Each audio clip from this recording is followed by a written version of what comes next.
ഹോപ്പനോപ്പനോ ചെയ്യുന്ന എല്ലാവർക്കും വേണ്ടിയിട്ടാണ് ഞാൻ ഈ വീഡിയോ. കാരണം ഞാൻ കുറേ തവണ ഈ വീഡിയോസ് ചെയ്തിട്ട് എല്ലാവർക്കും വീണ്ടും വീണ്ടും വീണ്ടും കുറേ മിസ്കൺസെപ്ഷൻസ് ഉണ്ട്. കുറച്ച് ഡൗട്ട്സ് ഉണ്ട്, കുറേ ഡൗട്ട്സ് ഉണ്ട്. എന്ന് വെച്ച് കഴിഞ്ഞാൽ ഇതൊരു മാനിഫെസ്റ്റേഷൻ ടെക്നിക്കാണ്. ഇത് ആരൊക്കെയോ തിരിച്ചു കൊണ്ടുവരാനാണ്, ഇതെന്തൊക്കെയോ നേടിയെടുക്കാനുള്ളൊരു മാനിഫെസ്റ്റേഷൻ ടെക്നിക്കാണ്. ഞാൻ ഇപ്പോഴേ പറയാം, ഞാനത് ഓൾറെഡി കുറേ തവണ പറഞ്ഞിട്ടുണ്ട്. ഇത് ഒരിക്കലും ഒരു മാനിഫെസ്റ്റേഷൻ ടെക്നിക്കല്ല. നമ്മുടെ മൈൻഡിൽ നമുക്ക് കുറേ കാലങ്ങളായിട്ട് അടിഞ്ഞു കൂടിയിരിക്കുന്ന ഡൗട്ടുകളും നെഗറ്റിവിറ്റീസും കൊണ്ടാണ് നമുക്കിപ്പോൾ ഒരു എക്സാം എഴുതാൻ പോകുമ്പോൾ അയ്യോ എനിക്ക് കിട്ടുമോ, എനിക്ക് ഓർമ്മ കിട്ടില്ല എന്നുള്ള ഡൗട്ടുകൾ, അല്ലെങ്കിൽ ഒരു റിലേഷൻഷിപ്പ് വരുമ്പോൾ ഞാൻ കാരണമാണ് പ്രശ്നമുള്ള ഡൗട്ട്. അങ്ങനെ കുറേ ഗിൽട്ടുകളും കുറേ ഇൻസെക്യൂരിറ്റീസും നമ്മുടെ മൈൻഡിൻ്റെ ഉള്ളിൽ കിടക്കുന്നതുകൊണ്ടാണ് നമ്മളൊരു നെഗറ്റീവ് വൈബ്രേഷനിലാണ് ഇരിക്കുന്നത്. ആ നെഗറ്റീവ് വൈബ്രേഷനിൽ ഇരിക്കുമ്പോൾ എന്ത് ചെയ്യും, നമ്മൾ ആ നെഗറ്റിവിറ്റീനെയാണ് അട്രാക്റ്റ് ചെയ്യുന്നത്. ഹോപ്പനോപ്പനോ ചെയ്യുമ്പോൾ ഈ അഴുക്കുകളൊക്കെ നമ്മുടെ ഉള്ളിൽ നിന്നും പുറത്തേക്ക് വരും. പുറത്തേക്ക് വന്നിട്ട് എന്ത് ചെയ്ത് മെല്ലെ മെല്ലെ റിമൂവ് ചെയ്യാൻ തുടങ്ങും. നമ്മളൊരു പോസിറ്റീവ് വൈബ്രേഷണൽ ബീയിങ് ആവും. ഒരു പോസിറ്റീവ് വൈബ്രേഷണലായിട്ടുള്ള ഒരു ഹ്യൂമൻ ബീയിങ് ആയിട്ട് മാറുമ്പോഴാണ് എന്തുണ്ടാവുക, നമ്മൾ പോസിറ്റീവായിട്ടുള്ള കാര്യങ്ങൾ അട്രാക്റ്റ് ചെയ്യുക. ഏതർ നമ്മുടെ ലൈഫിലുണ്ടായിരുന്ന ആൾക്കാരുകൾ, അല്ലെങ്കിൽ അതിനേക്കാൾ ബെറ്റർ ആയിട്ടുള്ള പോസിറ്റീവ് ഔട്ട്കംസ് നമ്മളെപ്പോഴും അട്രാക്റ്റ് ചെയ്യുക. എപ്പോഴും ഇതൊരു ഹീലിംഗ് ജേണിയാണ്, ഇതൊരു ഹീലിംഗ് മെത്തേഡാണ്. കൂടുതലും പറഞ്ഞാൽ ഡീപ്പ് ഹീലിംഗ് മെത്തേഡാണ്. ഒരിക്കലും മാനിഫെസ്റ്റേഷൻ ഇത് ചെയ്ത് കഴിഞ്ഞാൽ എൻ്റെ പാർട്ട്ണർ തിരിച്ചു വരും, ഇത് ചെയ്ത് കഴിഞ്ഞാൽ എനിക്കിത് കിട്ടും എന്ന് വെച്ച് കഴിഞ്ഞാൽ നിങ്ങൾ അതിലേക്ക് കണക്ട് ചെയ്ത് എന്താണ് ഒരു പാർട്ട്ണർ എന്നുള്ള കൺസെപ്റ്റ്, എന്താണ് നിങ്ങളുടെ പാർട്ട്ണറുടെ ഇടയിൽ. ഹസ്ബൻഡ് വൈഫാണെങ്കിൽ ഡെഫിനറ്റ്ലി ഹോപ്പനോപ്പനോ ചെയ്യാം. കോൺഫ്ലിക്ട്സ് ആണോ ഡെഫിനറ്റ്ലി ചെയ്യാം. നിങ്ങളെപ്പോഴും ഒരു നെഗറ്റിവിറ്റി അട്രാക്റ്റ് ചെയ്യാണ്ടിരിക്കുക. ഹോപ്പനോപ്പനോൻ്റെ പേര് നിങ്ങൾക്കറിയാം, നിങ്ങളുടെ ലൈഫിൽ ഉള്ള ആൾ നിങ്ങൾക്ക് നല്ലതാണോ അല്ലയോ എന്ന് നിങ്ങൾക്ക് നല്ല പോലെ അറിയാം.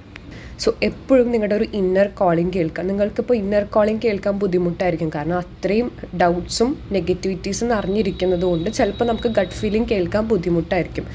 ഇനീഷ്യൽ സ്റ്റേജസിൽ നമ്മൾ ഹോപ്പനോപ്പനോ ചെയ്യുമ്പോൾ കുറച്ചും കൂടെ ഇമോഷണൽ ആവും. കുറച്ചും കൂടെ ചിലർക്ക് ബോഡി പെയിൻ അനുഭവപ്പെടും, പെയിൻസ് അനുഭവപ്പെടും, വിഷമങ്ങൾ അനുഭവപ്പെടും, സഹിക്കാൻ പറ്റാത്ത വിഷമങ്ങൾ അനുഭവപ്പെടും. അത് നമ്മുടെ ഉള്ളിൽ നിന്നുള്ള അഴുക്കുകളെല്ലാം പുറത്തേക്കാണ് ആദ്യം വരുന്നത്. അത് മെല്ലെ ക്ലീൻ ആയിക്കൊണ്ടിരിക്കുന്നതിൻ്റെ ഒരു ഇതാണ്. എപ്പോഴും പ്രോസസ്സിനെ ട്രസ്റ്റ് ചെയ്യുക. ഒരാളെയും കമ്പയർ ചെയ്യാണ്ടിരിക്കുക. എനിക്ക് ഇത്ര ദിവസത്തിനുള്ളിൽ കിട്ടിയില്ലല്ലോ, അവർക്ക് ഇത്ര ദിവസത്തിനുള്ളിൽ കിട്ടിയല്ലോ, അങ്ങനെ ഒരിക്കലും കമ്പയർ ചെയ്യാണ്ടിരിക്കുക. ബിക്കോസ് ഓരോരുത്തർക്കും ഓരോ ലിമിറ്റിംഗ് ബിലീവ്സിൻ്റെ എന്താ പറയുക കുറവായിരിക്കും. ഓരോരുത്തരുടെ സിറ്റുവേഷൻസ് അനുസരിച്ച് ഡിഫറെൻ്റ് ആയിരിക്കും. ഇപ്പോൾ ചിലർക്ക് അത് പെട്ടെന്ന് കഴിഞ്ഞു എന്ന് വെച്ചിട്ട് ചിലർക്ക് അത്ര ലിമിറ്റിംഗ് ബിലീഫ്സ് ഉണ്ടായിരുന്നുണ്ടാവുള്ളൂ, അവർക്ക് പെട്ടെന്ന് ഹീലായിട്ടുണ്ടാവും. എന്ന് വെച്ചാൽ അത് കംപ്ലീറ്റ് ആയിട്ട് ഹീലായിരുന്നല്ല, ഇതൊരു ജേണിയാണ്.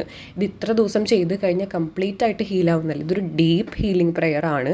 നമ്മുടെ ലൈഫിൽ എന്നും യൂസ് ചെയ്യാനാണെങ്കിൽ വളരെയധികം നല്ലതായിരിക്കും. അല്ല ഒരു സ്പെസിഫിക് കാര്യം റിസോൾവ് ചെയ്യണ വരെ ആണെന്നുണ്ടെങ്കിൽ അത് ഡെഫിനറ്റ്ലി നിങ്ങൾക്കറിയാം ഇതെപ്പോൾ നിർത്തണം, നിങ്ങൾക്കറിയാം ഇത് എത്രത്തോളം തുടരണം.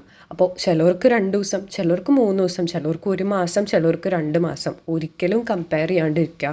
അതുപോലെ ഒരിക്കലും ഒരു നെഗറ്റീവ് ആയിട്ടുള്ള ആളെ അട്രാക്റ്റ് ചെയ്യാണ്ടിരിക്കുക. ഒരു ടോക്സിക് പാറ്റേൺ ആയിട്ടുള്ള ഒരു സ്പെസിഫിക് പേഴ്സണെ അല്ലെങ്കിൽ ഒരു സ്പെസിഫിക് ജോബിനെ വേണ്ടിയിട്ട് ഇത് അട്രാക്റ്റ് ചെയ്യാണ്ടിരിക്കുക. കാരണം നിങ്ങൾ മാനിഫെസ്റ്റേഷൻ ടെക്നിക്കാണെന്ന് വിചാരിച്ചിട്ടാണ് എല്ലാവരും ചെയ്യുന്നത്, ഇത്രയും കഷ്ടപ്പെട്ട്. പക്ഷെ നിങ്ങൾ അത് അങ്ങനെയെങ്കിലും ചെയ്യുമ്പോൾ നിങ്ങൾക്ക് മനസ്സിലാവുന്നില്ല, നിങ്ങൾ തന്നെയാണ് നിങ്ങളെ ഹെൽപ്പ് ചെയ്തുകൊണ്ടിരിക്കണം. പക്ഷെ നിങ്ങളെപ്പോഴും റിസൾട്ട് ഫോക്കസ്ഡ് ആണ്. ഇതെപ്പോൾ കാണുന്നില്ല, എന്തുകൊണ്ട് കാണുന്നില്ല, എന്താ വരാത്ത, എന്താ നടക്കാത്ത, അതിന് ടൈം കൊടുക്കുക. അതൊരു ക്ലീനിങ് പ്രോസസ്സിലാണ്. നമ്മളെ ഒരു ചെടിക്കുള്ള ഒരു സീഡ് കുഴിച്ചിട്ട് എന്ന് വെച്ചിട്ട് എപ്പോഴും തോണ്ടി തോണ്ടി തോണ്ടി വളർന്നോ നോക്കാണ്ടിരിക്കുക. അതിനൊരു ടൈം കൊടുക്കുക, ബിലീവ് ചെയ്യുക. കുറച്ച് ദിവസങ്ങൾ കഴിയുമ്പോഴത്തേക്കും നിങ്ങൾക്ക് തന്നെ നിങ്ങളുടെ മാറ്റം മനസ്സിലാക്കാൻ പറ്റും. പിന്നെ എപ്പോൾ ഒരു മാനിഫെസ്റ്റേഷൻ, ലവ് മാനിഫെസ്റ്റേഷൻ ആയാലും കരിയർ ആയാലും മണി ആയിക്കഴിഞ്ഞു കഴിഞ്ഞാലും എന്ത് ചെയ്യുമ്പോഴും നിങ്ങൾക്ക് എന്താണ് അതിൽ നിന്നൊരു കിട്ടേണ്ടത്. സ്പെസിഫിക്കലി ഞാൻ എടുത്ത് പറയുകയാണെങ്കിൽ ലവ് മാനിഫെസ്റ്റേഷൻ, ഒരു സ്പെസിഫിക് പേഴ്സണേക്കാളും നിങ്ങൾ എന്താണ് ഒരു ലവിൽ നിന്ന് ആഗ്രഹിക്കുന്നത് എന്നുള്ളത് നിങ്ങൾ എപ്പോഴും മാനിഫെസ്റ്റ് ചെയ്യാൻ നോക്കുക. എന്താണ് നിങ്ങളൊരു ലവിൽ നിന്ന് ആഗ്രഹിക്കുന്നത്, എന്തുകൊണ്ടാണ് നിങ്ങളുടെ ലവിൽ ഇത്ര ബ്ലോക്സ്, അത് നിങ്ങൾ ഹീലായി കഴിഞ്ഞ് കഴിഞ്ഞാൽ ഏതർ ഈ പേഴ്സൺ അത് മെൻറ്റ് ആണെന്നുണ്ടെങ്കിൽ, ഈ പേഴ്സൺ അല്ല എന്നുണ്ടെന്നുണ്ടെങ്കിൽ നിങ്ങൾക്ക് തന്നെ കുറച്ച് കാലം കഴിയുമ്പോൾ നിങ്ങൾക്ക് തന്നെ ഒരു ഡിസിഷൻ എടുക്കാനുള്ളൊരു പവർ വരും. എനിക്ക് ഈ പേഴ്സൺ ചിലപ്പോൾ തിരിച്ചു വന്ന് മാപ്പ് പറഞ്ഞു എന്നിരിക്കാം. അപ്പോൾ കൂടെ ചിലപ്പോൾ നിങ്ങളുടെ മൈൻഡ് ക്ലിയർ ആയി കഴിയുമ്പോൾ നിങ്ങൾക്ക് നിങ്ങളുടെ സ്വയം വർത്ത് മനസ്സിലാവും. അപ്പോൾ നിങ്ങൾക്ക് മനസ്സിലാവും ഇതൊരു നെഗറ്റീവ് പേഴ്സൺ ആയിരുന്നോ ഒരു പോസിറ്റീവ് പേഴ്സൺ ആയിരുന്നോ. നിങ്ങൾക്ക് കറക്റ്റായിട്ട് ഡിസിഷൻ എടുക്കാനുള്ളൊരു പവർ കിട്ടും. മെൻറ്റ് ആണെന്നുണ്ടെങ്കിൽ എന്തായാലും തിരിച്ചു വരും. Let it go, surrender to universe. ഇതൊരു ഡീപ്പ് ഹീലിംഗ് പ്രെയർ ആണ്, മാനിഫെസ്റ്റേഷൻ ടെക്നിക്ക് ആണെന്ന് വെച്ചിട്ട് ആരും ഒരു സ്പെസിഫിക് പേഴ്സണെ എപ്പോഴും അട്രാക്റ്റ് ചെയ്യാൻ വേണ്ടി എന്താ പറയുക, ഡെസ്പറേറ്റ് ആയിട്ട് യൂസ് ചെയ്തിട്ട് റിസൾട്ട് ഫോക്കസ്ഡ് ആവാണ്ടിരിക്കുക. ഇത് ഹീലിംഗ് ആണ്. ഹീലിംഗ് എന്ന് പറഞ്ഞൊരു ജേണിയാണ്. ആ പ്രോസസ്സിനെ ട്രസ്റ്റ് ചെയ്യുക. സോ ഇനിയെങ്കിലും ഇത് മനസ്സിലാക്കുക. എല്ലാവരും മിസ്കൺസെപ്ഷൻസ് വെച്ച് ഇരിക്കാണ്ടിരിക്കുക. ഇത് എന്തൊരു ഏരിയയിലേക്ക് വേണമെങ്കിലും നിങ്ങൾക്ക് ചെയ്യാം.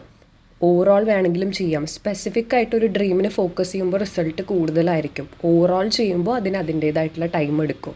So just trust, believe and let it go. Okay, so എല്ലാവരും ഇത് മനസ്സിലാക്കുക. It's always about coming back to home with your self.